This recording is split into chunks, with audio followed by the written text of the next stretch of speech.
Hello, Baker Financial Institution students. Hope everyone's doing well. We are approaching week 6 here, so this week I want you to wrap up with your final form discussion. Make sure to jump in there by Thursday to get the discussion started, and then you'll have your homework problems and then your quiz. But just keep working on your paper. Do ask me questions if you have any questions about that. Shoot me an email. I'll be happy to discuss it with you or talk to you about it via Zoom. So for this week, looking at chapter 20, 21, and 22, we look more specifically at mutual fund industry, the insurance industry, and Wall Street, primarily investment banking. With mutual fund industry, it definitely has benefits to investing in mutual fund, as the textbook mentioned. The ability to diversify, management expertise, the cost advantage, liquidity. It allows small investors to get in at a low dollar amount. The industry has seen a lot of changes in the number of funds available. Since 1970, as your textbook said, there was about 360 funds to today, where it kind of teeters around 8,000. Kind of saw a peak in 2001, but probably after the first, I call the dot-com bubble, it kind of settled out a little bit. I often wish in my younger days, jokingly, starting a mutual fund. And where it might be today if I had done that with some other people in finance. But anyway, the main thing about that is you're looking at calculating net asset value. You look at the value of the assets divided by the number of shareholders, and you can calculate yield based on the changes in that net asset value. So load versus no load funds. I think this holds true since I was in graduate school in the 90s, but the research still supports there's really no statistical difference in the performance of load funds versus no load funds. The textbook talks about about 55% of equity funds are no load and 65% of bond funds are no load. My bar no recommendation is don't buy load funds. You're wasting your money. You're just paying additional fees. But unless that performance is so superior, you'd be better off have more of your funds reinvested in earning returns, especially for retirement. But in terms of all funds, they generally have fees. The textbook talks about sales charges, advertising fees, exchange fees, 12B1 fees. But I have mutual funds through Fidelity, and it's really interesting how this industry is changing. It's almost that the larger you are, the competitive advantage or comparative advantages that you have in cost. They have funds today now through Fidelity that have hardly any fees, so I think it's more of an enticement to get you to invest with Fidelity, but they have at least 4 funds that are no fees out there, so you may want to check those out. The textbook also mentions about hedge funds. I think the initial purpose was try to hedge risk, but they were limited to very wealthy investors, limited number of investors.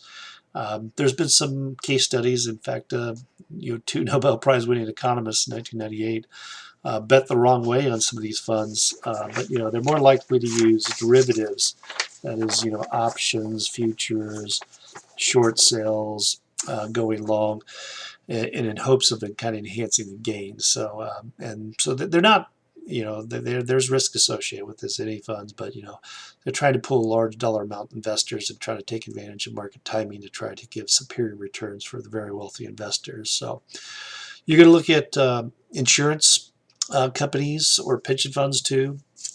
Basically with insurance, there has to be the relationship between the insured and the beneficiary, someone that is potentially endured harm. But different types of insurance they talk about in the textbook. They'll talk about life insurance. It could be like term, where it's usually a lower cost, but you're just insuring that in case there is a death. Where there are other ones with whole life and universal, which have kind of cash values or have contribution to savings. Barnhill opinion on this: life insurance, I think the probability that anybody receives a benefit of life insurance of an actual payout is like 2 to 3%. So you really want to only insure to what you're going to insure your needs. The textbook does talk about other type of insurance. I'll give you a quick example. My mother-in-law, she bought a long-term care policy and a life insurance policy. She definitely benefited from the long-term care policy because she's in assisted living now. But the life insurance, realizing that what she bought in 2009, if she had just put her money even in a savings account, she would have had larger than the $10,000 payout. So it's just one of these things you have to be really careful with and thoughtful about. When the underwriters are writing these policies, obviously they're writing them to make money, but I'm always a big believer. You insure to what you want to avoid the potential risk, or the liability. So, but you're going to look at annuities, health insurance, property and casualty insurance. Different ways that the insurance company manage policies through screening, cancellation, limitations of payout, risk-based premiums, co-insurance deductibles, all different ways they try to manage the moral hazard. Because when you have insurance, you may be more likely to take on risk, go skiing, do dangerous things if you know you're insured, but they're going to put things in policies also to try to help you avoid some of those risks or give you discounts, if you take on safe driving policies. So, all right, with pensions, the big one, of course, is the difference between defined benefit and defined contribution. Most companies today have gone to like a defined contribution 401k. Older generations usually had a defined benefit plan established by their corporation, by a multitude. It could be through a union. But the biggest one they're going to talk about is about the Social Security Fund.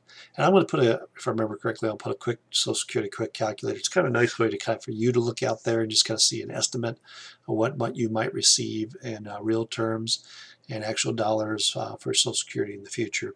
One thing I will say with Social Security is you want to try to wait as long as you can, because the return on that is almost 78% each year that you can wait. So if you take it early, unless you think you're going to die early, it behooves you to wait until you're a little bit older to take that money out to get the maximum benefits in your lifetime. And the last thing this week, you're going to read about investment banking. Some of this should be a review from your finance class, but it's going to talk about the Glass-Steagall Act, the original separation of investment banking and commercial banking, especially after the Great Depression, to try to help people understand and protect them that that the stocks investing in equities is not insured. It does have risk. You're going to look at the underwriter process, the IPOs, everything from the underwriters doing their due diligence, trying to go to the market, trying to offer it at the best possible price for that company. And they're going to do all the filings and the prospectus and everything else, and a tombstone. And their goal is to try to get the highest price for the firm, but also they're going to make money through the flotation cost of the service fees of issuing that. You're going to look at some of the brokerages, services that they offer. Everything for especially with buying stocks to short selling to stop loss to limit orders. Mergers and acquisitions are often a common feature of Wall Street firms. You're going to read about venture capital firms that usually give initial capital to some potential investment project. There might be like 10 different projects that they're looking at, and they know that only one is going to pay off. But if it does pay off, it usually gives them exclusive rights to those shares once they do come out at an IPO. And they're hoping to get a big return for kind of that diamond in the rough. And then the last thing you look at is what they call a private equity buyout. That's where a firm that was public would return to a private company. So try to give a quick wrap up of this week, but I'm looking forward to your forum discussion. And again, if you do have any questions, do send me an email. And I look forward to talking to you online. Take care and have a great week.